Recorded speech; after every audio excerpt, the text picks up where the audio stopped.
नन्हा दीपक और ज्ञान का जंगल। बहुत समय पहले की बात है। हरे भरे पहाड़ों और नीले आसमान के बीच बसा था प्रकाशपुर नाम का एक छोटा सा गांव। उस गांव में एक नन्हा सा लड़का रहता था जिसका नाम था दीपक।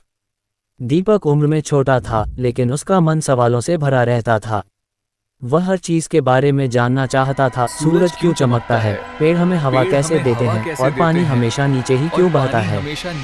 गांव के लोग दीपक को प्यार से छोटा विद्वान कहते थे। एक दिन दीपक अपनी दादी से कहानी सुन रहा था। दादी ने बताया, बेटा, हमारे गांव के पास एक ज्ञान का जंगल है। मिलती है। दीपक की आंखें चमक उठीं। दादी, क्या मैं वहां जा सकता हूं? दादी मुस्कुराई, अगर तुम्हारा मन साफ है और तुम सीखने के लिए तैयार हो तो ज़रूर।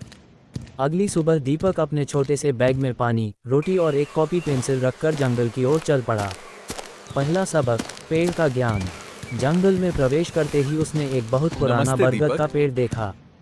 पेड़ ने धीमी आवाज में कहा, नमस्ते दीपक, क्या तुम जानते हो कि पेड़ क्यों जरूरी है?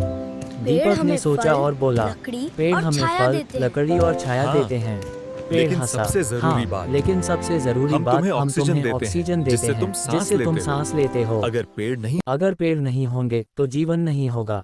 दीपक ने अपनी कॉपी में लिखा, पेड़ जीवन का आधार हैं, इन्हें कभी नुकसान नहीं पहुंचाना चाहिए। दूसरा सबक, नदी की सीख। आगे बढ़ने पर उसे एक साफ सुथरी नदी मिली। नदी बहते हुए गुनगुना रही थी। दीपक ने पूछा, नदी जी, आप कभी रुकती क्यों नहीं? नदी बोली, क्योंकि रुकना मतलब सड़ जाना।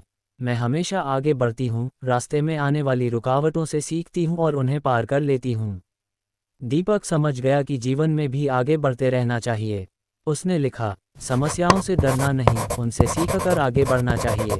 तीसरा सबक, चींटी की मेहनत। चलते चलते दीपक ने देखा कि छोटी छोटी चींटियां दाने उठा रही हैं। इतनी छोटी होकर भी तुम इतना काम कैसे करती हो? दीपक ने पूछा। एक चींटी बोली, हम मिलकर काम करते हैं।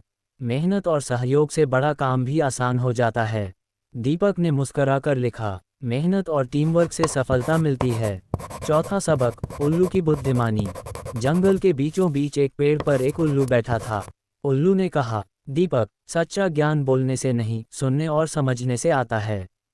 दीपक ने सिर हिलाया। वह समझ गया कि ज्यादा बोलने से नहीं, ध्यान से सुनने से सीख मिलती है।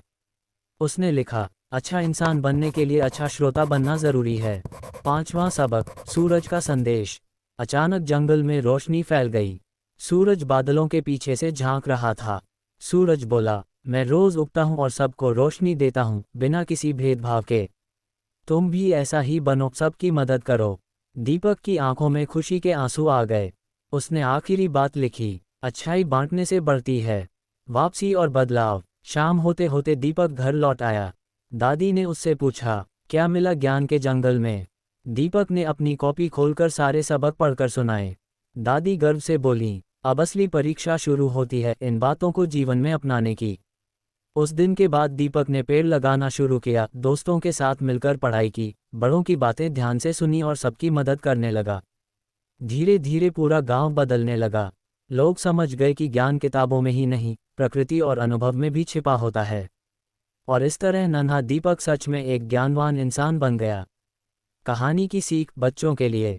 प्रकृति हमारी गुरु है, मेहनत और सहयोग जरूरी है। आगे बढ़ते रहना चाहिए, सबके साथ अच्छा व्यवहार करें। सच्चा ज्ञान जीवन को बेहतर बनाता है।